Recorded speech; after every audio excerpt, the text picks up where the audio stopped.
బాగున్నారా అందరూ? ఏమండి, చికెన్ పచ్చడి కూడా ఆర్డర్ వచ్చిందండి. నేను ఎప్పుడు మామూలుగా నూనెలో వేసేస్తాను కదా, అల్లం పేస్ట్ అవన్నీ వేసి.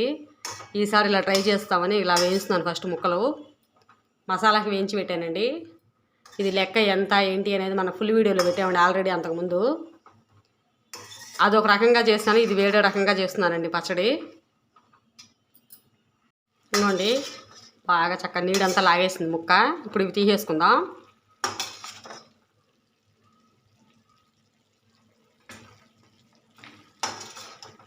ఇప్పుడు వేగిన ముక్కలను మళ్ళీ ఆయిల్లో వేసేసుకుందాం.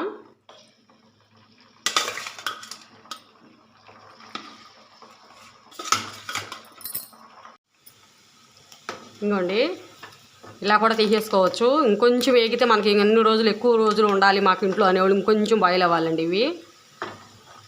ఇలా చేసుకున్న ముక్క కూడా బాగుంటుంది. కాకపోతే మనకి ఎక్కువ తినకుండా ఎక్కువ రోజులు పెట్టుకునే వాళ్ళకైతే నిలవ ఎక్కువ రోజులు ఉండదండి ఇది.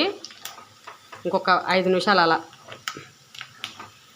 ఇలా కూడా బాగుంటుందండి టేస్ట్. కాకపోతే మనకి ఎన్ని రోజులు కావాలంటే అన్ని రోజులు ఉండదు, గబాలు తినేయాలి అట్లా అనేవాళ్ళకి ఇది ఇలా ఉపయోగపడుతుంది. ఇంకోండి, తీసేసుకుందాం ఇప్పుడు.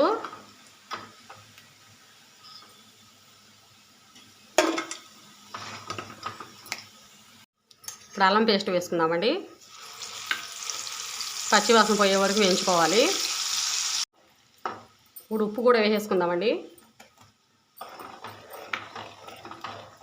ఇది ఎంత క్వాంటిటీ అల్లం పేస్ట్, ఉప్పు, కారం ఎంత అని తెలియని వాళ్ళు ఎవరైనా కొత్త వాళ్ళు మన దగ్గర ఉంటే సబ్స్క్రైబ్ చేసుకోండి. పాత వీడియోలో ఉన్నాయండి నేను ఎంత వేసాను చికెన్ పచ్చడికి కొలతలుగా అనేది. కొత్త వాళ్ళకి తెలియదు కదండి, సబ్స్క్రైబ్ చేసుకుంటే నేను చేపెట్టిన వీడియోస్ అన్నీ మీకు వస్తాయండి. కారం కూడా వేసేస్తున్నాను. ఇప్పుడు ఈ చికెన్ ముక్కలు కూడా వేసేసుకుందామండి.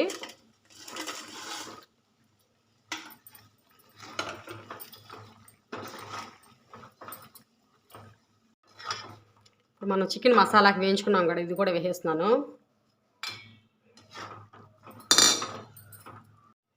ఇంకోండి, ఇప్పుడు నిమ్మరసం వేసేసుకుందాం, చల్లారిపోయింది. అంతే అండి, ఎక్కువ రోజులు నిల్వ ఉండే చక్కగా మనకి ఇప్పుడు వరకైనా ఉంటుందండి. చాలా రోజులు ఉంటుంది, దగ్గర 3 నెలలు 5 నెలల వరకు. ఇలా కానీ వేయించుకుంటే ముక్క చాలా క్రిస్పీగా చాలా బాగుంటుంది టేస్టు. కొత్త వాళ్ళైతే సబ్స్క్రైబ్ చేసుకోండి. వెళ్తూ ఒక లైక్ కొట్టి షేర్ చేసి సబ్స్క్రైబ్ చేసుకోండి ప్లీజ్. లైక్ అండి. చికెన్ పిక్లీ.